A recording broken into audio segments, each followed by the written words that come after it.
Hello friends, welcome back to my channel. So group 4 எக்ஸாமில் என்னுடைய score எவ்வளோ இருந்துச்சு அப்படிங்கிறத பற்றி நான் டீட்டெயிலாக ஒரு வீடியோ கொடுத்துருந்தேன்.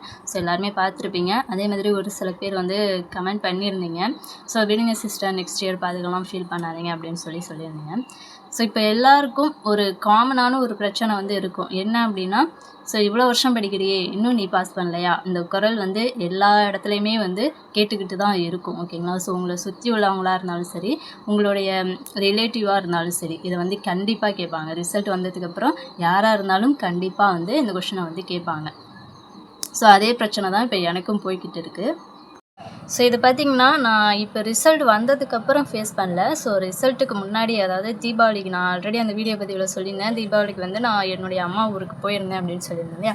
ஸோ அப்போலேருந்தே நான் இந்த ஒரு விஷயத்தை வந்து ஃபேஸ் பண்ணிக்கிட்டு தான் இருக்கிறேன். ஸோ இவங்க அப்படி சொல்லிட்டாங்களே, இந்த மாதிரி கேட்டுட்டாங்களே அப்படின்னு சொல்லிட்டு நான் வந்து ஃபீல் பண்ணலாம் மாட்டேன். ஓகேங்களா?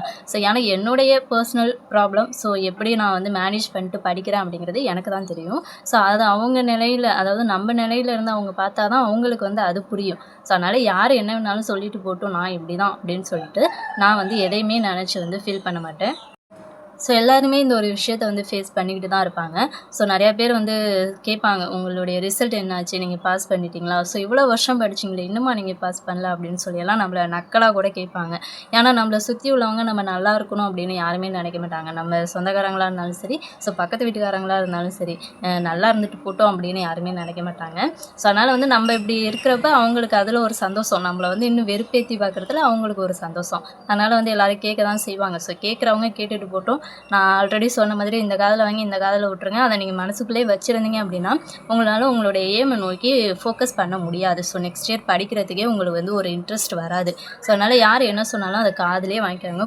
ஸோ என்னுடைய, அதாவது இந்த ரிசல்ட்டுக்கு முன்னாடி நான் சொன்னேன் இல்லையா, தீபாவளிக்கு ஊருக்கு போயிருந்தேன், எல்லோரும் கேட்டப்போ ஏன்டா ஊருக்கு போனேன் அப்படிங்கிற ஒரு மனநிலை எனக்கு வந்துச்சு அப்படின்னு சொன்னேன் இல்லையா. ஸோ அதை பற்றி நான் உங்களுக்கு ஷேர் பண்ணுறேன். ஸோ இதெல்லாம் கடந்து போய் தான் நான் நெக்ஸ்ட் இயருக்கு படிக்கிறேன். ஸோ அதனால் இது உங்களுக்கு ஒரு மோட்டிவாக இருக்கும் அப்படிங்கிறதுக்காக தான் இந்த வீடியோ பதிவு. ஸோ நான் ஆல்ரெடி குரூப் 4 எக்ஸாமுக்கு 2 இயர்ஸாக படிச்சுக்கிட்டு இருக்கேன் அப்படிங்கிறது என்னுடைய ஃபேமிலிக்கு, அதாவது அம்மா வீட்டு சைடு வந்து தெரியும், எல்லாருக்குமே தெரியும். ஸோ அம்மா வந்து எப்போதுமே கேட்பாங்க, ஸோ என்னடி இன்னும் படிச்சுக்கிட்டே இருக்கு, எப்படி வேலை வாங்கலாம் அப்படின்னா, அவங்களுடைய ஒரு மனநிலை அப்படி தான். சொன்னால் நம்ம பொண்ணு படிச்சுக்கிட்டே இருக்கா, வேலை வாங்கலையே அப்படின்னு சொல்லிட்டு. ஸோ நிறைய பேர் வந்து பணம் கொடுத்தெல்லாம் வேலை வாங்குறாங்களே, அது மாதிரி ஏதாவது ட்ரை பண்ணு, நான் வேணால் பணம் தரேன் அப்படின்னு சொல்லுவாங்க. பட் அதெல்லாம் வேண்டவே வேண்டாமா, நான் படித்து என்னுடைய முயற்சியில் நான் வந்து வேலை வாங்குகிறேன். ஸோ அந்த வேலையை நீ வச்சுக்காத அப்படின்னு நான் ஸ்ட்ரிக்டாக சொல்லிடுவேன் அம்மாட்ட. ஸோ அதனால் அம்மா அதை பற்றி பெருசாக எதுவும் சொல்ல மாட்டாங்க. ஸோ அதுக்கப்புறம் அப்பா வந்து சொல்ல வேண்டியதில்லை. அப்பா வந்து இதை பற்றி எதுவுமே கண்டுக்க மாட்டாங்க. ஸோ அதனால் அப்பா வந்து எதுவுமே கேட்க மாட்டாங்க. ஸோ நெக்ஸ்ட்டு என் தம்பி சொன்ன ஒரு வார்த்தை தான் வந்து என்னால் வந்து அதை கடந்து வரவே முடியலை. என் தம்பி பார்த்திங்கன்னா 12th ஸ்டாண்டர்ட் தான் படிக்கிறான். ஸோ 12th முடிச்சுட்டு நீ இந்த கோர்ஸ் தான் பண்ணணும், ஸோ அதை முடிச்சுட்டு நீ அதுக்கப்புறம் இது தான் ப்ரிப்பேர் பண்ணணும் அப்படின்லாம் நான் அவனுக்கு அட்வைஸ் பண்ணுவேன். ஸோ இருந்தாலும் அவன் வந்து என்கிட்ட வந்து நான் அது மாதிரி சொல்லும் போது என்ன கேட்பானா, ஸோ நீ இவ்வளோ படிச்சிருக்கியே, நீ முதல்ல வேலை வாங்கினியா அப்படின்லாம் கேட்பான். ஸோ அது கேட்குறது மட்டும் இல்லாமல், சரி டிஎன்பிஎஸ்சி குரூப் 4 எக்ஸாம் எழுதுனியா, அதோட ரிசல்ட் என்னாச்சு அப்படின்னு சொல்லிட்டு அதையும் இதோட சேர்த்து கம்பைன் பண்ணி கேட்பான். ஸோ அந்த டைமில் வந்து எனக்கு எப்படி சொல்கிறது, அவன் ஏதாவது சொன்னால் எனக்கு சிரிப்பு தான் வரும். ஸோ இருந்தாலும் இதை வந்து நான் சீரியஸாக எடுத்துக்கிறதா இல்லை வந்து காமெடியாக எடுத்துக்கிறதா அப்படிங்கிறது எனக்கு தெரியலை. ஏன்னா அவன்கிட்ட பேசுகிறப்ப வந்து டைம் போகிறதே தெரியாது. ஸோ அதனால் வந்து இந்த மாதிரியெல்லாம் அவன் கேட்பான். அது மட்டும் இல்லாமல் இப்போ குரூப் 4 எக்ஸாம் ரிசல்ட் வேறு வந்துருச்சு இல்லையா, ஸோ ரிசல்ட் வந்ததுக்கப்புறம் ஃபஸ்ட்டு ஃபோன் கால்னா அது என் தம்பியோட தான். ஸோ ஃபோன் பண்ணி கேட்டான், என்னாச்சு, எனக்கெல்லாம் பெரிய அட்வைஸ் பண்ணுவியே, நீ பாஸ் பண்ணிட்டியா அப்படின்னு சொல்லி கேட்டான். ஸோ அதுக்கப்புறம் நான் சொன்னேன், இல்லை தம்பி, இந்த மாதிரி மிஸ் ஆகிடுச்சு, நெக்ஸ்ட் இயர் வந்து கண்டிப்பாக வந்து நான் வாங்கிடுவேன் அப்படின்னு. இதே தான் வருஷம் சொல்லிக்கிட்டு இருக்கேன், நான் வாங்கின பாடு இல்லை, ஆனால் நீ வந்து எனக்கு அட்வைஸ் பண்ணுற அப்படின்னு சொல்லிட்டு அதையும் சொன்னான். அவன் சொன்ன ஒவ்வொரு வார்த்தையும் எனக்கு செருப்பால் அடித்த மாதிரி இருந்துச்சு.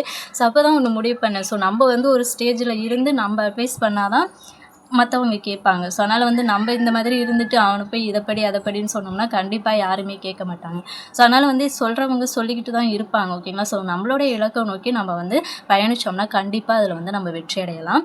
ஸோ அப்போ தான் ஒரு முடிவு பண்ணேன், ஸோ எனக்காக இல்லை, என் ஃபேமிலிக்காக இல்லைனாலும் என் தம்பிக்காகவாவது நான் நெக்ஸ்ட் இயர் வந்து கண்டிப்பாக போஸ்டிங் வாங்கியே ஆகணும். ஸோ போஸ்டிங் வாங்கிட்டு முதல்ல அவன்கிட்ட தான் போய் சொல்லணும், பாத்தியா நான் வின் பண்ணிட்டேன், ஸோ இனிமையாவது நான் சொல்கிறத கேட்பியா அப்படின்னு சொல்லிட்டு அவன்கிட்ட தான் போய் நிற்கணும் அப்படின்னு நான் ஒரு முடிவு பண்ணேன். ஸோ அவன்கிட்ட ஃபோனில் டேரெக்டாக சொல்லிட்டேன், ஸோ நெக்ஸ்ட் இயர் நான் கண்டிப்பாக போஸ்டிங் வாங்கிடுவேன், அப்போயாவது நான் சொல்கிறத நீ கேட்கணும் அப்படின்னு சொல்லிட்டேன். ஸோ நம்மளுடைய ஃபேமிலிக்குள்ளேயே நம்மள்ட்ட இந்த மாதிரி பேசுகிறவங்க இருக்காங்க தான். ஸோ இருந்தாலும் அவங்க இப்படி பேசுகிறாங்களே அப்படின்னு சொல்லிட்டு நம்ம அவங்களுடைய சப்போர்ட் நமக்கு இல்லை அப்படின்னு யாரும் நினைக்க வேண்டாம். ஸோ அவங்க நம்மள்ட்ட இந்த மாதிரி சொல்கிறாங்கன்னா, ஸோ நம்ம வந்து இதில் வந்து வெற்றி அடையணும். ஸோ நம்மளுடைய ஃபேமிலியே நம்மள இப்படி சொல்லிட்டாங்களே, கண்டிப்பாக நம்ம வின் பண்ணி காட்டணும் அப்படிங்கிற நமக்குள்ள ஒரு மன தைரியம் வரும். ஸோ அதுக்காக தான் நம்மள வந்து அவங்க இந்த மாதிரி சொல்லுவாங்க. ஸோ நம்மளுடைய ஃபேமிலியே நம்மள்ட்ட இப்படி சொல்லிட்டாங்களே, ஸோ நம்மளால் வின் பண்ண முடியுமா அப்படின்னு சொல்லிட்டு யாரும் டவுன் ஆகி உட்காந்துர வேண்டாம். ஸோ அவங்க நம்மள்ட்ட சொல்கிறாங்க, நம்ம ஃபேமிலி நம்மள்ட்ட சொல்கிறாங்கன்னா, நம்மளுடைய நல்லதுக்காக தான் சொல்லுவாங்க. ஓகேங்களா? ஸோ அதனால் வந்து அதை நினச்சி யாரும் ஃபீல் பண்ணாதீங்க. ஸோ அவங்க சொல்கிறாங்கன்னா அது நம்மளுடைய நல்லதுக்கு தான். ஸோ நம்மளுடைய அக்கா நல்லா இருந்தால் ஓகே, நம்மளுடைய தங்கச்சி நல்லா இருந்தால் ஓகே தானே அப்படின்னு அவங்க நினைப்பாங்க.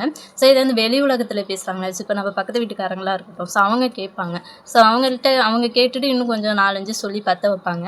ஸோ அதெல்லாம் பெருசாக எடுத்துக்கக்கூடாது. ஏன்னா அவங்களுடைய மனநிலை அதுதான். ஏன்னா மற்றவங்க நல்லா இருக்கக்கூடாது, நம்மளை விட அவங்க நல்லா இருந்துடக்கூடாது அப்படின்னு தான் அவங்க நினைப்பாங்க. ஸோ அதனால் மற்றவங்க சொல்கிறத யாரும் நீங்கள் பொருட்படுத்த வேண்டாம். ஸோ நம்மளுடைய ஃபேமிலியிலே இப்படி சொல்கிறாங்க அப்படின்னு நினச்சி யாரும் ஃபீல் பண்ண வேண்டாம். ஸோ அவங்க சொல்கிறாங்கன்னா நம்ம வந்து நல்லா இருக்கணும், ஸோ அவன் நல்லா இருந்தால் நம்ம நல்லா இருந்த மாதிரி அப்படின்னு தான் அவங்க நினச்சி சொல்லுவாங்க. ஸோ அதனால் வந்து எல்லோரும் தொடர்ந்து படிங்க. ஸோ இந்த முறை வாங்க முடியாதவங்க கண்டிப்பாக நெக்ஸ்ட் இயர் வாங்கிடலாம். ஸோ அதனால் தொடர்ந்து படிங்க. ஸோ இவங்க அப்படி சொல்லிட்டாங்களே, அவங்க அப்படி சொல்லிட்டாங்களேன்னு நினச்சி நீங்கள் ஃபீல் பண்ணிக்கிட்டே இருந்தால் கடைசி வரைக்கும் ஃபீல் பண்ணிகிட்டே தான் இருக்க வேண்டும். ஸோ அதனால் நெக்ஸ்ட் இயர் குரூப் 4 எக்ஸாமுக்கு எல்லோரும் படிக்க ஸ்டார்ட் பண்ணிடுங்க. ஸோ நிறைய சேனலில் வந்து ஃப்ரீ பேட்செல்லாம் வந்து கொடுக்க ஆரம்பிச்சிட்டாங்க. ஸோ நான் நெக்ஸ்ட் வீடியோவில் வந்து எந்தெந்த சேனலில் ஃப்ரீ பேட்ச் கொடுக்குறாங்க அப்படிங்கிற டீட்டெயில் வந்து சொல்கிறேன். ரொம்ப யூஸ்ஃபுல்லாக இருக்கும். ஸோ அதனால் நம்மளோட சேனலை சப்ஸ்கிரைப் பண்ணிவிட்டு தொடர்ந்து ஃபாலோ பண்ணுங்கள். நெக்ஸ்ட் வீடியோவில் பார்க்கலாம். Thank you to all.